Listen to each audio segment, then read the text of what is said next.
แต่นี้ต่อไปการเดินทางไปสามเหลี่ยมทองคำจะง่ายขึ้นกว่าเก่าหลายเพราะว่าในปัจจุบันนี้สนามบินสากลบอเกลได้เปิดอย่างเป็นทางการ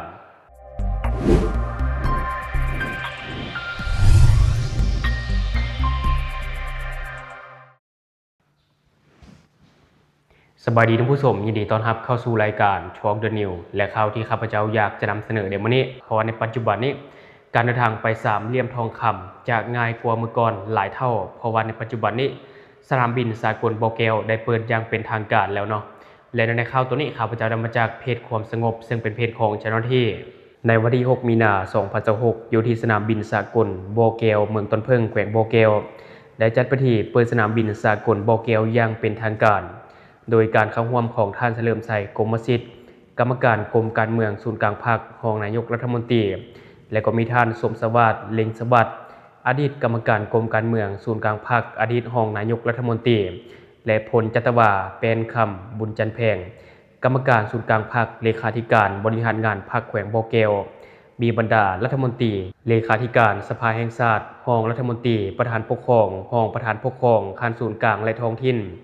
มีประธานรองประธานกลุ่มบริษัทดอกงิ้วคำท่านหัวหน้ากรมและรองหัวหน้ากรมหัวหน้าแผนกและรองหัวหน้าแผนก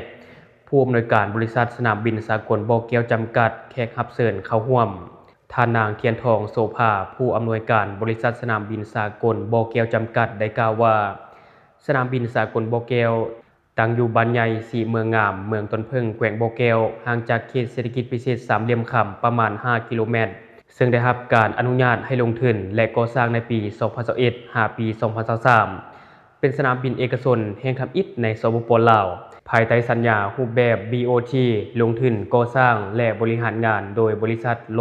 100% ภายหลังสำเร็จการก่อสร้างและได้เปิดบริการอาคารผู้โดยสารสายภายในประเทศอย่างเป็นทางการในวันที่ 5 กุมภาพันธ์ 2024 เป็นต้นมาจุดประสงค์ของพวกเราแม่นเพื่ออำนวยความสะดวกให้แก่การขยายตัวทางด้านเศรษฐกิจทั้งเป็นส่วนหนึ่งในการพัฒนาการคมนาคมที่สะดวกสบายการสร้างเวียกเฮ็ดงานทำและเป็นส่วนร่วมในการพัฒนาเศรษฐกิจของประเทศท่านกล่าวเติมอีกว่าการคาดคะเนเส้นทางบินที่อาจจะเปิดให้บริการในอนาคตได้อิงใส่การวิเคราะห์หลายปัจจัยเช่นความต้องการเดินทางของประชาชนด้านการท่องเที่ยวการลงทุนทางเศรษฐกิจและการค้าการเชื่อมต่อภาคพื้นและศักยภาพของโครงสร้างพื้นฐานด้านการบินคาดว่าสนามบินสากลบอเกลมีศักยภาพในการให้บริการเส้นทางการบินภายในประเทศดังต่อไปนี้บอเกลนครหลวงเวียงจันทน์บอเกลหลวงพระบางบอเกลหัวพันบอเกลเสียงขวางบอเกลสวรรณเขตบอเกลจำปาสักส่วนเส้นบินระหว่างประเทศคาดว่าสนามบินสากลบอเกลมีศักยภาพในการรองรับการบริการเส้นทางบินไปยังเมืองสำคัญดังต่อไปนี้บอเกลกรุงเทพมหานครบอเกลเชียงใหม่บอเกลฮานอยบอเกลโฮจิมินห์บอเกลคุนหมิงบอเกลกวางโจวบอเกลฮ่องกงบอเกลพนมเปญและบอเกลเสียบเหลี่ยมเป็นต้นจากนั้นท่านเล็กไหลศรีวิไลรัฐมนตรีกระทรวงโยธาธิการและขนส่งก็ได้กล่าวเปิดสนามบินสากลบอเกลเมืองต้นเพิ่งแขวงบอเกลขึ้นอย่างเป็นทางการพร้อมเดียวกันนั้นในพิธีก็ได้มีการตัดริบบิ้นและลั่นคล้อง9 บาทเพื่อความเป็นสิริมงคลลั่นคล้องโดยท่านเฉลิมชัยกรมสิทธิ์กรรมการกรมการเมืองศูนย์กลางพรรครองนายกรัฐมนตรีและนี่ก็ถือว่าเป็นข่าวดีเนาะท่านผู้ชมที่ว่าสนามบินสากลบอเกลได้เปิดอย่างเป็นทางการสำหรับใครที่อยากไปแขวงบอเกลหรือว่าไปสามเหลี่ยมทองคำแน่นอนการเดินทางก็สะดวกสบายหลายขึ้นแน่นอนถ้าว่ามีสนามบินแบบนี้มันก็อาจจะให้กระตุ้นการท่องเที่ยวภายในแขวงบอเกลได้ดีขึ้นกว่าเก่าเว้าเฉพาะก็คือในเขตเศรษฐกิจพิเศษสามเหลี่ยมทองคำอาจจะกลับมาคึกคืนอีกก็เป็นไปได้และวันนี้ข้าพเจ้าจะพาท่านผู้ชมมาติดตามอีกหนึ่งข่าวก็คือโครงการใหญ่ในนครหลวงเวียงจันทน์นั่นก็คือโครงการ BRT ได้เปิดให้บริการอย่างเป็นทางการอีกรอบหนึ่งแต่สิ่งที่พิเศษก็คือว่าได้เปิดให้ขึ้นฟรีตั้งแต่วันที่10 มีนาจนถึงวันที่9 พฤษภาคม 2026โดยในของข่าวพเจ้านำมาจากเพจหนังสือพิมพ์ลาวพัฒนา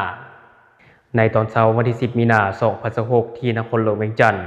ได้มีพิธีเปิดให้บริการรถเมล์ BRT อย่างเป็นทางการบ่เก็บเงินเริ่มวันที่10 มีนาหาวันที่9 พฤษภาคม 2026ในพิธีท่านคำพันธ์วันธนาหัวหน้าโครงการขนส่งแบบยืนยงในตัวเมืองนครหลวงเวียงจันทน์กล่าวว่า โดยได้รับการมอบหมายจากกรมขนส่งกระทรวงโยธาธิการและขนส่งรับผิดชอบพิธีเปิดบริการแล่นทดลองรถเมล์ BRT ในครั้งนี้ระบบรถเมล์ BRT อยู่นครหลวงเวียงจันทน์ได้รับการออกแบบระดับสากลมีจุดประสงค์ยกระดับคุณภาพระบบขนส่งสาธารณะแนใส่แก้ไขปัญหาการสัญจรที่แออัดอุบัติเหตุตามท้องถนนทั้งเป็นการส่งเสริมสภาพแวดล้อมตัวเมืองอยู่นครหลวงเวียงจันทน์ฉะนั้นในปี 2014 รัฐบาลได้รองรับเอาโครงการขนส่งแบบยืนยงในตัวเมืองนครหลวงเวียงจันทน์โดยได้รับทุนกู้ยืมและช่วยเหลือลาจากองค์การจัดตั้งสากลเพื่อจัดตั้งปฏิบัติโครงการก่อสร้างพื้นฐานโครงล่างสำหรับรถเมล์ BRT การสนองพาหนะอุปกรณ์รวมทั้งหมดระบบควบคุมบรรษาการแล่นรถเมล์ BRT ได้เริ่มในต้นปี 2024 ปัจจุบันแม่นสำเร็จ 100%เพื่อรับประกันการบริการเต็มรูปแบบในมม.นี้การนำนครหลวงเวียงจันทน์และกระทรวงโยธาธิการและขนส่งจึงเป็นเอกภาพเปิดบริการแล่นทดลองรถเมล์ด่วน BRT โดยบ่เก็บเงินเป็นเวลา 2 เดือนตั้งแต่วันที่ 10 มีนาคม ถึงวันที่ 9 พฤษภาคม 2026รายละเอียดมีดังนี้ข้อที่ 1 เวลาให้บริการแม่นวันจันทร์ถึงวันอาทิตย์เริ่มตั้งแต่ 6 โมงถึง 22 โมงในชั่วโมงหีบด่วนช่วงเช้าเวลา 6 โมงถึง 9 โมงช่วงแลงเวลา 16 โมงถึง 18 โมง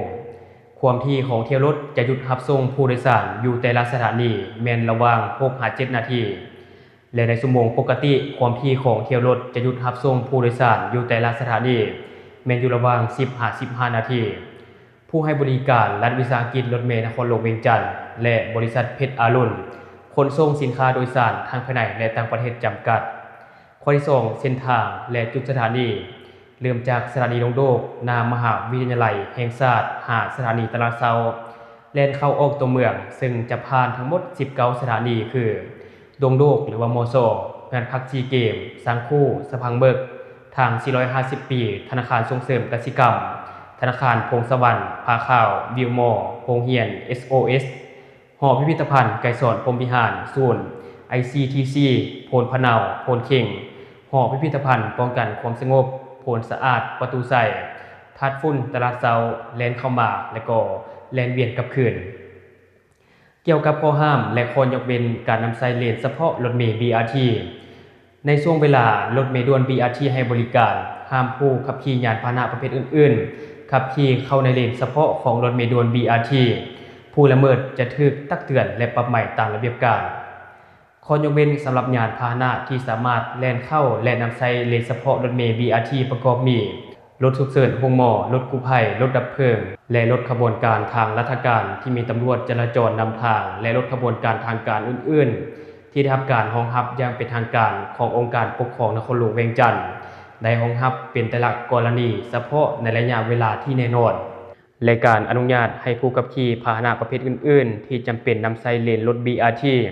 ในช่วงเวลา 2 โมง 1 นาทีจนฮอดตอนเช้าเวลา 5 โมง 59 นาทีและต้องรับประกันความปลอดภัยถ้าเกิดอุบัติเหตุในขอบเขตสงวนของสถานีรถเมล์ BRT เฮ็ดให้ทรัพย์สินของรัฐเสียหายผู้เกี่ยวจะถูกปรับใหม่ 10% ของมูลค่าที่เสียหายและรับผิดชอบใช้แทนตามมูลค่าเปเสียหายตัวจริง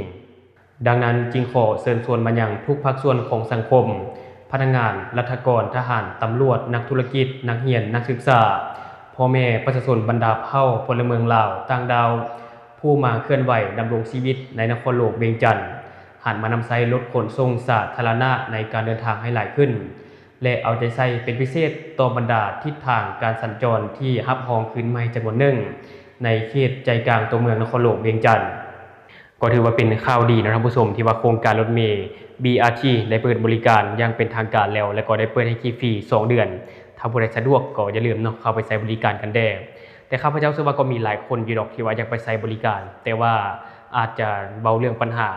เส้นทางของรถเมล์ BRT นะมันยังบ่ควบคุมเทื่อบางคนที่อยู่เฮือนไกลทางนะอยู่เฮือนไกลทางตรงนี้ย่างไปหรือว่าให้คนไปรับไปส่งมันอาจจะยุ่งยากแดงแต่ว่าเฮาก็ติดตามไปนำกันว่าการเปิดบริการครั้งนี้จะได้รับความสนใจจากสังคมน้อยหลายปานใดและทุกคนคิดอะไรกับข่าวนี้ก็อย่าลืมคอมเมนต์บอกกันแดหรือว่าอยากประกอบส่วนข้อมูลอยากตามนิติเตียนในการนำเสนอของข้าพเจ้า